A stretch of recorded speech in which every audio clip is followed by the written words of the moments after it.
Cricket bat దొంగలించేందుకు వచ్చి సహస్రాలను చంపేసినట్లు 10వ తరగతి బాలుడు అంగీకరించినట్లు సైబరాబాద్ సిపి మహంతి తెలిపారు. సహస్ర తమ్ముడి క్రికెట్ బ్యాట్ ఆ బాలుడికి నచ్చిందని పేర్కొన్నారు.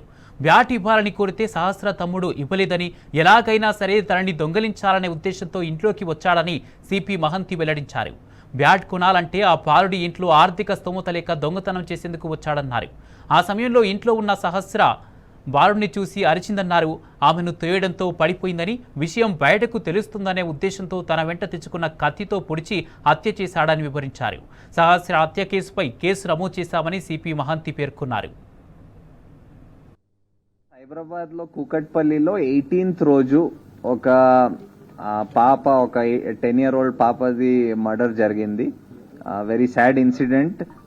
అండ్ ఆ రిపోర్ట్ అయిన వెంటనే we started the investigation.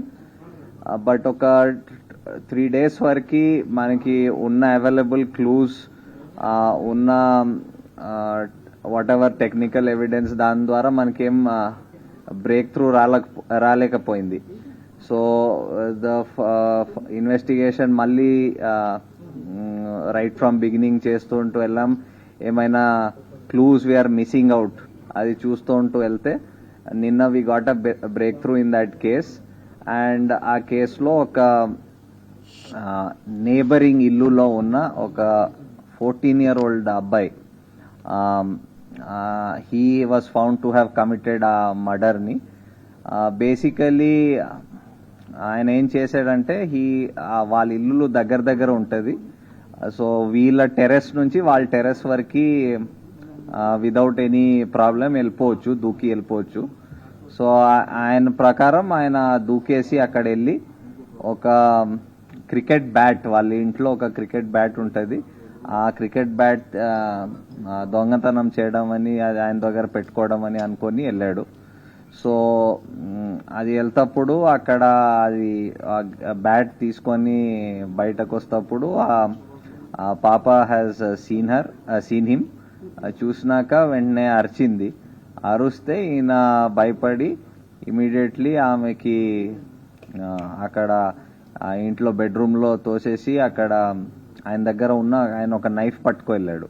So ఆ నైఫ్తో he stabbed her and then వచ్చేసాడు. అండ్ ఇన్ఫ్యాక్ట్ మనకి తర్వాత ఇన్వెస్టిగేషన్ డీటెయిల్లో చూసేటప్పుడు మన ఐఓస్ రియలైజ్ దట్ ఇనిషియల్ స్టేజెస్లో కూడా ఎగ్జామిన్ ఆయనతో మాట్లాడేటప్పుడు he had actually misled the investigators by telling that నాకు వినిపించింది, పాప అరిచినట్టు వినిపించింది. అండ్ 10 o'clock అలా he try to tell some story around that. So but అది అప్పుడు డిఫరెంట్ సర్కమ్స్టాన్సెస్ ఆ ఇన్వెస్టిగేషన్ చేస్తుంటూ అది తెలిసింది తర్వాత. సో బేసికలీ ఆ కేసు మొత్తం డిటెక్ట్ అయింది. ద మర్డర్ వెపన్ కూడా రికవర్ అయింది. దాంతోపాటు కొన్ని అదర్ ఎవిడెన్స్, అదనపు ఎవిడెన్స్ కూడా మనకి దొరికింది. సో దాని బేసిస్ మీద మేము ఇప్పుడు కేసుకి ముందుకు తీసుకొని ఫైనలైజ్ చేసేస్తాం.